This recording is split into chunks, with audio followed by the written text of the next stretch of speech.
እናላችሁ ምራቃችሁና ድፍጥ አላችሁ። ወዴት ነው የምትሄዱት? የት ነው የምትሄደው? ማረኝ ጌታው ብለህ የካቶሊክና የኦርቶዶክስ ንስሐ አልገባህም። አብዛኛው ቤተ ካቶሊክና የኦርቶዶክስ ንስሐ ነው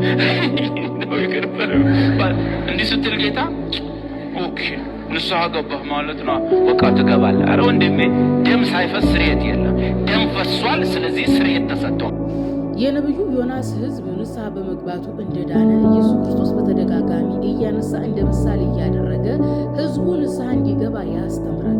ኢየሱስ በግልጽ ያስተማረው የሰው ልጅ የሚድነው ገነት የሚገባው ከፈጣሪ ጋር የሚታረቀው ንስሐ በመግባት እንጂ ልክ መግቢያ ላይ ያለው ጴንጤ ሰውዬ እንዳለው ወይም የሥላሴ አማኙ ደሙ ነው የሚያድነን እንደሚለው አይደለም። ኢየሱስ ክርስቶስ በግልጽ እንዳስተማረ ከመስዋዕት ይልቅ ንስሐ ትበልጣለች ብሏል። ስለዚህ የሰው ልጅ ከፈጣሪ ጋር የሚታረቀውና ገነት የሚገባው ንስሐ በማድረግ እንጂ የኢየሱስን ደም በመፍሰስ አይደለም።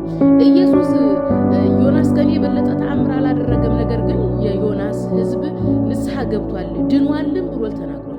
ተግባብተናል። እና ታዲያ የዮናስ ህዝቦች ንስሐ የገቡት ዮናስ ተሰብሮ ዮናስ ደም አፍስሶላቸው ነው አይደለም። ያስተማራቸውን ትምህርት አይተው ዮናስ ነብይ መሆኑን አምነው ተቀብለው ነው። በመሆኑም ኢየሱስ ክርስቶስ የመጣው ሰዎችን ንስሐ ሊያስገባ ነው። የማቴዎስ ወንጌል ምዕራፍ 12 ቁጥር 41 ላይ የነነዌ ሰዎች በፍርድ ቀን ከዚያ ትውልድ ጋር ተነስተው ይፈርዱበታል፣ በዮናስ ስብከት ንስሐ ገብቷልና እነሆ ከዮናስ የሚበልጥ እዚህ አለ ይላል። የሚገርማችሁ ነገር ኢየሱስ ክርስቶስ ንስሐ ሊያስገባ ነው የመጣው። በኢየሱስ ባስተማረው ትምህርት መሰረት ንስሐ ገብቶ ድነት አይገኝም የሚል የዮናስ ህዝብ ይፈርድበታል ይላል። እነ ንግሥት አዜብ ይፈርዱበታል እያለ ነው ኢየሱስ ያስተማረው። የሉቃስ ወንጌል ምዕራፍ 11 ከቁጥር 30 ጀምራችሁ ስታነቡት ዮናስ ለነነዌ ሰዎች ምልክት ሆኗቸዋል ይላል። እኔም ምልክት ነኝ ለአዲስ ኪዳን እያለ ነው።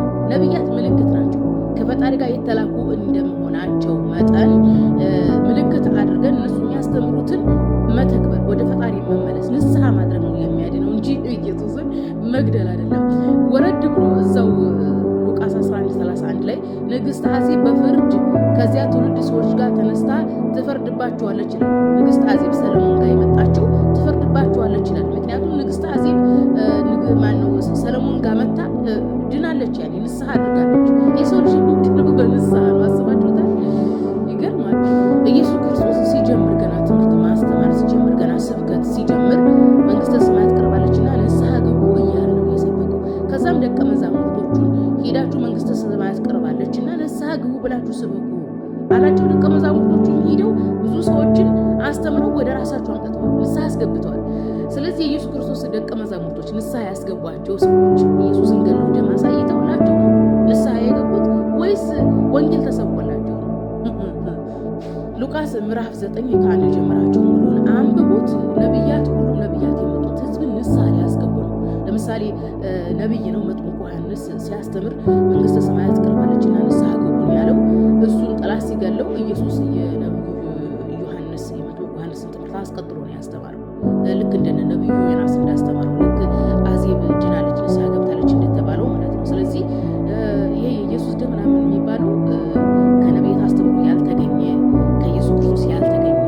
ስለዚህ የሰው ልጅ የሚድነው በንስሐ እንጂ ኢየሱስ ንስሐ ግቡና ትድናላችሁ አለ እንጂ እኔን ገላችሁ ትድናላችሁ አላለም።